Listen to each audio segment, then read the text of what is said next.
Siapa sahabat Newman yang punya pengalaman seperti apa yang diceritakan banyak pengalaman menghadapi rumah sakit di Indonesia yang sistem pelayanan kesehatannya adalah banyak banget biaya dan cek ini itu. Sakit kepala misalnya, tes MRI, tes jantung, tes darah, pokoknya sakit apa aja, tesnya berpanjang-panjang untuk memastikan apa masalahnya sih. Namun semua tes itu membuat kantong jadi tipis. Kita bicara tentang sistem kesehatan loh ya, bukan dokter sebagai individu atau dokter sebagai tenaga ahli medis pelayanan masyarakat yang banyak juga yang berhati mulia. Namun kita membicarakan sistem kesehatan secara umum di Indonesia yang seakan-akan dokter itu adalah agen penjualan obat dari big farmasi. Karena sistem kesehatan itu, maka dunia kesehatan Indonesia memiliki masalah besar. Pertama, biaya yang tinggi. Kedua, tidak efektif menyembuhkan masalah. Dan lama.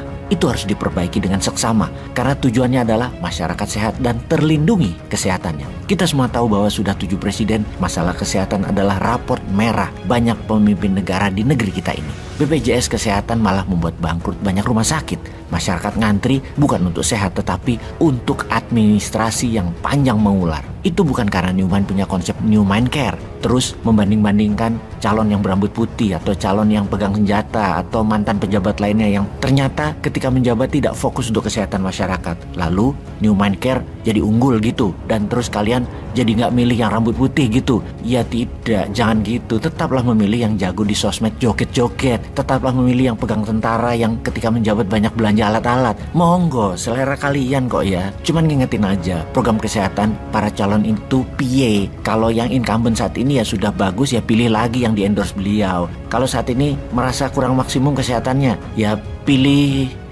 yang mana ya? Pilih yang mikirin masyarakat siapa ya? Kayaknya cuma Newman Care deh kayaknya. Ya juga sih ya. Oke, kita mereview sedikit apa yang terjadi di depan mata kita sebagai alat penampar pipi pejabat kesehatan di Indonesia. Dan agar menjadikan hal ini contoh untuk perbaikan. Kita mulai dengan pertanyaan. Mengapa banyak orang Indonesia berobat ke Penang, Malaysia? Penduduk di Pulau Penang, Malaysia 2 juta jiwa. Kota Medan, kalau mau dibandingkan, penduduknya 2,5 juta jiwa.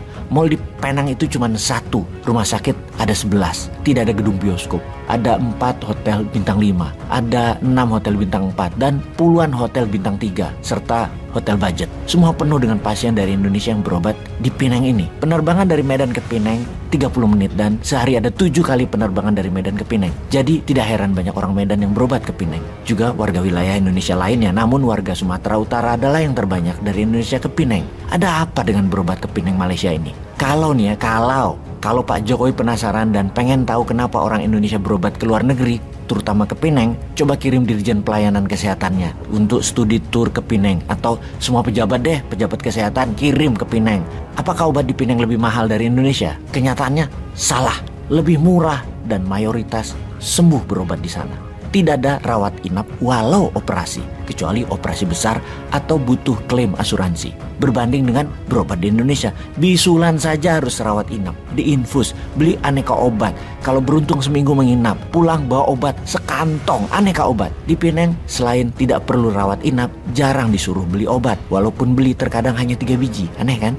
Yang penyakitnya agak berat dan perlu obat sampai 1 box atau lebih, dokter akan tanya dan beri saran. Beli di luar rumah sakit lebih murah. Dan di Penang ada apotek Wiling, paling terkenal dan lebih murah daripada di rumah sakitnya. Ini sungguh-sungguh tantangan untuk sistem pelayanan kesehatan Indonesia. Sebuah fakta lainnya lagi adalah jumlah dokter semakin banyak dan gelar semakin panjang di Indonesia. Tapi efektivitas dan efisiensi pelayanan kesehatan semakin merosot. Kita sangat prihatin akan sistem kesehatan di Indonesia ini loh Pak. Sungguh, serius. Lah sampean serius ora? Opo seriusnya ngurusi perpanjangan? STNK kali diperpanjang?